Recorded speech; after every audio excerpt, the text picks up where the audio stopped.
Welcome students to our video notes lesson on section 3.8, and this section is based on applications of specifically linear and piecewise functions.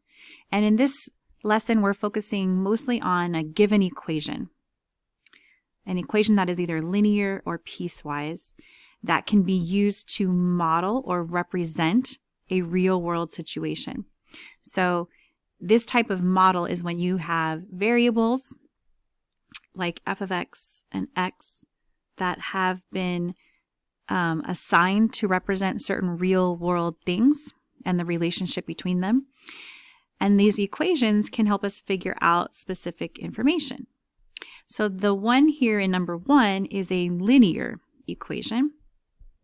And the way you can tell is because both the x and the y variables are risen to the first power. Because remember, f of x is the same thing as y.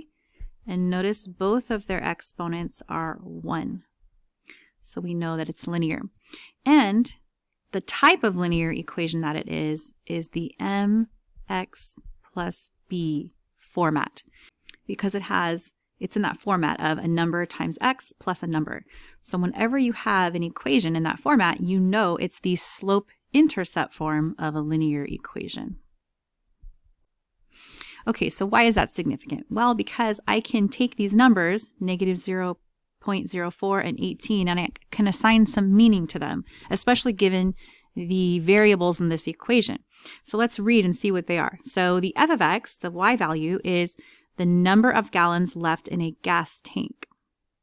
That's my f of x, or my y value, and that is determined by the number of miles driven. So that's x. So x is number of miles driven, f of x is number of gallons left in a gas tank, and that relationship between them is calculated based upon the following equation, which is in mx plus b, or slope-intercept form. So that means that the negative 0.04 is my slope. So let me kind of pull that down here. So I know that my slope, or my rate of change of this function, right? That's what a slope is. It's a rate of change, which is my rise over run, right? My rise over run is equal to negative 0.04 over 1, you could say. So that tells me, and remember, the rise is your change in y. It's how much your f of x is changing, and the run is how much your x is changing. So this is saying that I lose, right, negative, I lose 0.04 gallons for every 1 mile driven. How do I know the units? Based on what they said earlier. F of x is gallons left in the tank. X is miles driven. So for every 1 mile driven, I have negative 0.04 gallons left in the tank, or less. This is how much less gas I have in the tank for every 1 mile driven. It may help for us to convert this into this decimal into a fraction. So I could also think of this as negative 4 over 100, right? Because 4 is in the hundredths place, so 0.04 is 4 over 100. So you could think of it as losing 4 gallons every 100 miles driven. Or you could reduce that even further. Since 4 can go into 100, you can think of that as losing 1 gallon for every 25 miles driven, right? Because 4 goes into 125 times. At any rate, that's what this number, this decimal, negative 0.04, is telling us, that we lose 4 gallons every 100 miles, or 1 gallon every 25 miles. Because it's our rate of change. It's our change in y over change in x. It's the slope. And by the way, that's when we use linear functions, or that's when we can use a linear equation, is when we have a constant change in y over change in x. Then we can use a linear model to represent that relationship. Okay, so then the 18, the other number, would be our y-intercept. So I'm going to write that down here. So our y-intercept, or in this case my f of x intercept, is equal to 18. Now remember, this is the value of y when x is 0. That's the significant of a y-intercept. And then when you put some units to that, it begins to make even more sense. So this y-intercept of 18 is basically saying when you've driven 0 miles, right, because that's x, you have 18 gallons left or remaining in your gas tank. So what does that mean? that means that the gas tank can hold 18 gallons of gas. Or that's the amount of gas you have in a full tank when your car has driven 0 miles. It's the max amount of gas you can have in the tank, or the starting amount of gas in a full tank. It's how much gas the tank can hold. So we know that this car begins with 18 gallons and it loses 1 gallon every 25 miles. So that just tells us almost everything we need to know really about what's going on here. But let's go take this information and start with part A. So part A is saying, assuming you start on a full tank, so with a full 18 gallons, how many gallons are left after driving 100 miles? Well, gallons left, that's my Y value, that's my f of x, right? And 100 miles, that means that's my x. So this is saying when x is 100, what's f of x? Or what's f of 100? Or just basically, what's the Y value when x is 100? So I can just plug it into my equation here because it already kind of has it all figured out. And I do negative 0.04 times 100, that's negative 4. So that means I lost 4 gallons basically because I drove 100 miles, right? Remember this right here, it says you lose 4 gallons every 100 miles. So if you drive 100 miles, you lose 4 gallons. You started with 18, you only have 14 gallons left. Right? How many gallons left? 14. Using our linear equation or just understanding what the slope means and how it works together with the y-intercept. So that's part A. Now for part B, we'll have to kind of carve out some space over here. So I'll do the work for part B right here. So part B wants to know, when will the tank be empty? So the amount of gas left in the tank, that's my f of x value. So to be empty would mean you have 0 gallons left in the tank, right? So basically this wants to know like what my x will equal, like when, how many gallons, or how many miles driven, sorry. How many miles would I have driven for my tank to run out, to be empty, go to 0? So I basically plug in 0 for y and solve for x. So in place of f of x right here, I would place a 0 and then solve for x based on the equation. So I'd start by subtracting my 18 to the other side, and then I'd be left with negative 18 equals negative 0.04x. I'm trying to solve for x. So I would divide by negative 0.04, and that gives me 450 miles. So that's how many miles the car can go on a full tank before it runs out. It can go 450 miles. Now you can see here I use the equation to solve that, but you could also just kind of understand that, okay, you have 18 gallons to begin with, and you lose 0.04 for every 1 mile, right? And I want to figure out how many miles I would lose total. So you could also just kind of understand that you just take that 18, which is your number of gallons, and divide it by how much you use every mile. And then that would tell you how many miles you can go before you run out. But the equation, just using the equation, kind of automatically walks that through that process for you. So you wouldn't have to think about it that way. You could just plug in 0 for y, solve for x, and those series of steps you do to solve for x basically end up causing you to divide 18 by 0.04 to get your 450 miles. So that's just one example of being given a linear equation and using it to find information. Moving on to example 2, now you can see we have a piecewise function, as you can see here with our piecewise notation. I know it's piecewise because it's got this bracket here, it has these 2 different expressions, and then it has these 2 different x inequalities.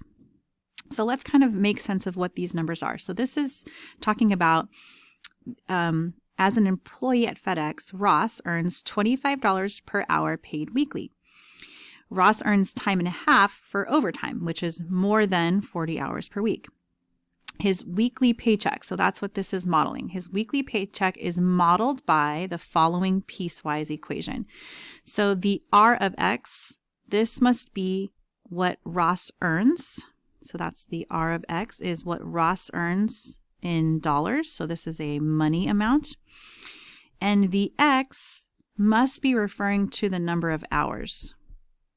Okay, so how can we kind of deduce that? It's because Here it's saying, okay, X is between 0 and 40, right? Remember it was talking about if he works a 40-hour week, he just gets paid the $25 per hour. And so that's what this 0 through 40 is, and that's what this 25 is right here. It's taking X, which is the number of hours, and multiplying it by $25, because he gets 25 for every 1 hour, as long as X stays between 0 and 40. Here it says that if he works over 40 hours, he gets paid time and a half. So that's the 25 plus 12.5. That's this 37.5 right here. That's the time and a half.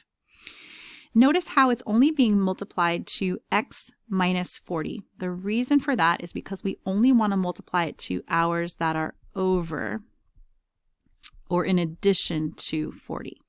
Because notice for this piece here, we would plug in values of X that are greater than 40, but we want to make sure that he only earns the overtime amount, the time and a half, for any hours over 40.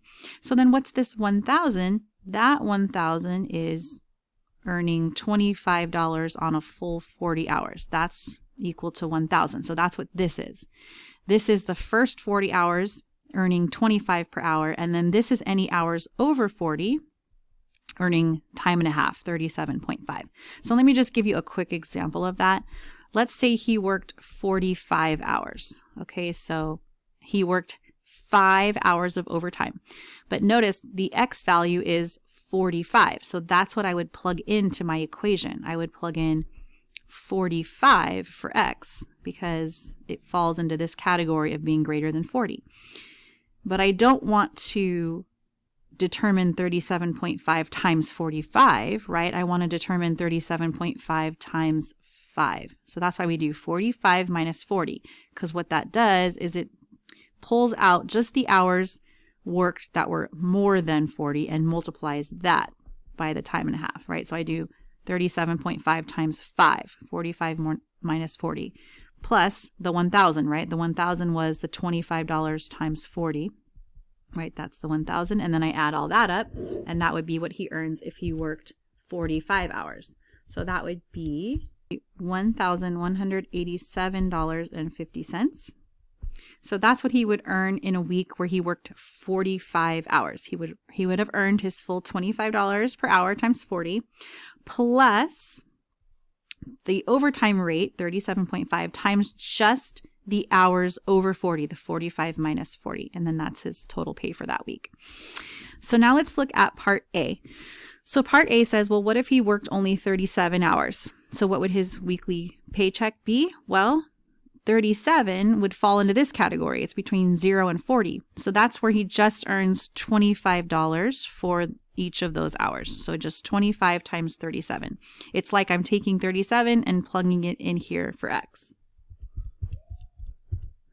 So for that week, he would earn $925. No overtime pay since there were no hours over 40. And then over here in part B, it is assuming he worked 50 hours that week. So then the question is, what would his pay be? Well, this is similar to the example I gave with 45. So 50 is greater than 40. So it would get plugged into this equation where I do the overtime rate, right? The 37.5 times 50 minus 40, because I just plug it in right there for X because it's X greater than 40.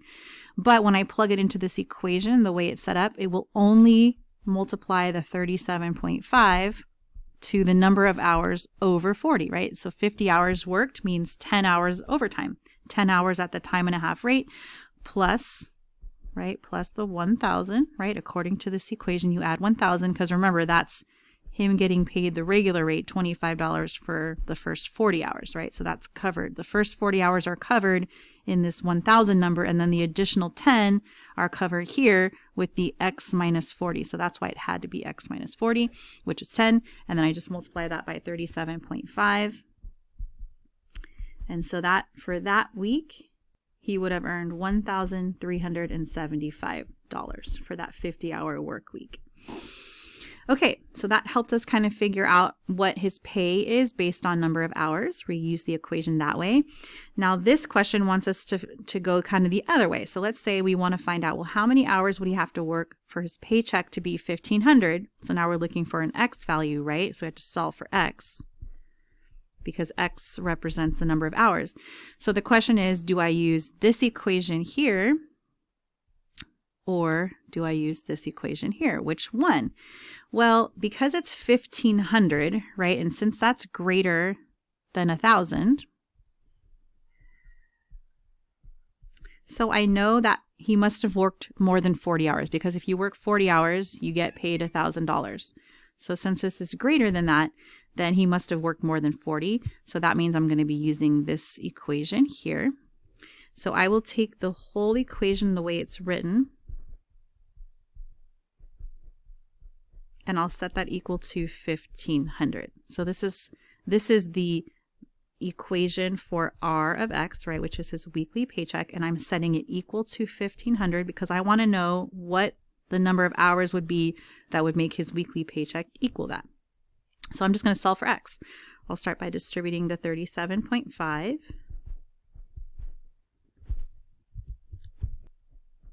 I'll combine my like terms, the negative 1,500 and the 1,000.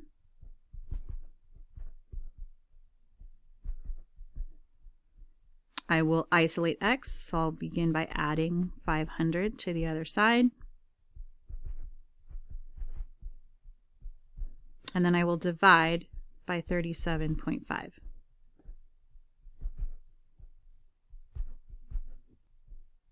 So I get 53rd and 1/3 hours, right? 53rd and 1/3 hours, which is basically like saying 53 hours and 20 minutes, right? Because 1/3 of an hour is the same thing as 1/3 of 60 minutes, or 60 over 3 minutes, which is 20 minutes. So you could think of it that way. Or because it's so close to 1/2, you could approximate and say he'd have to work about 53.5 hours to get to that weekly paycheck of 1,500. So either one of these, any of these answers would suffice. But you know, it's just oddly specific, right, to work 20 minutes and then call it a day. It just kind of makes maybe a little more sense to say roughly approximately 53.5 hours. And now in example 3, we have another example of a piecewise model.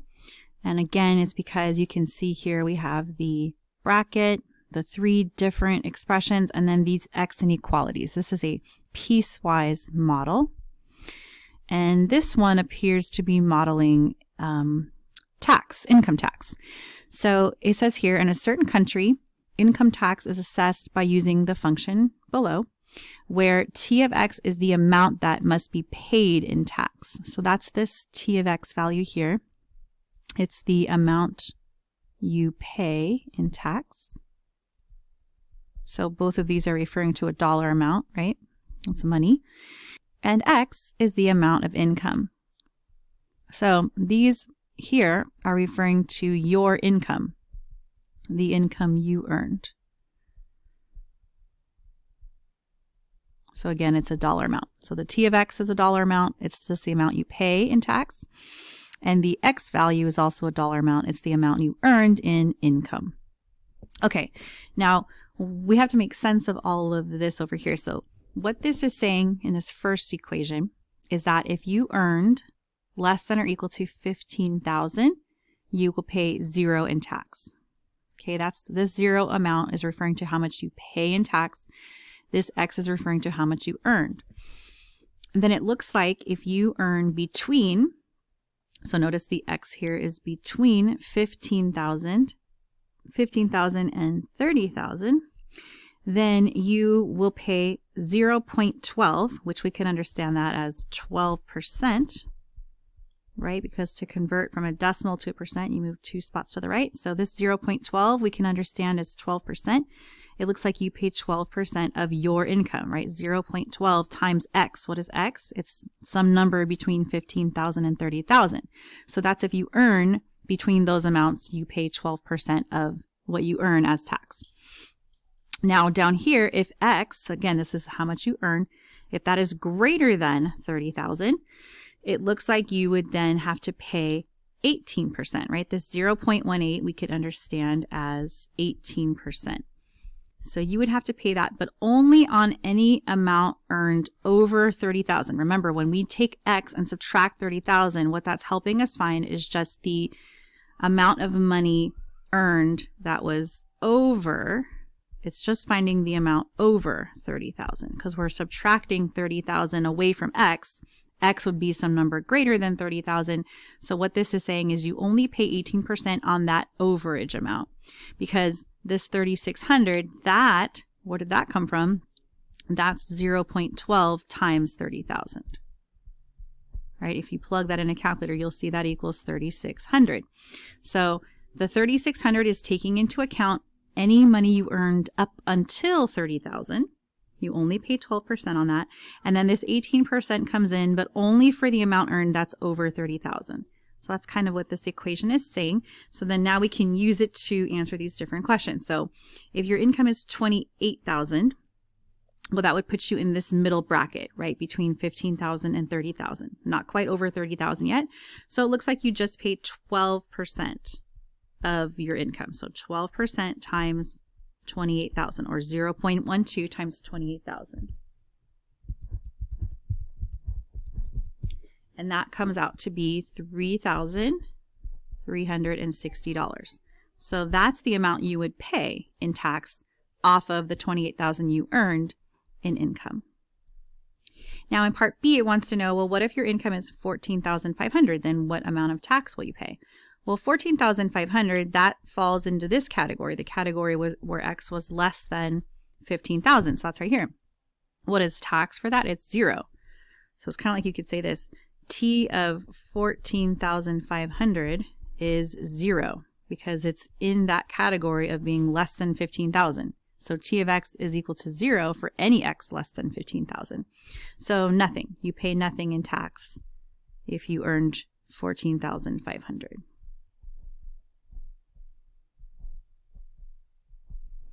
Okay, so then for part C, it wants to know, okay, so let's say your income last year was 25,000. Your friend's income was 32,000. How much more did your friend pay in taxes than you? Okay, so your income was 25,000, which falls between 15,000 and 30,000. So for your income, or sorry, your tax, you would only need to pay 12% of what you earned, right? Because you're in the between 15,000 and 30,000 bracket. So you would pay 3,000 in taxes.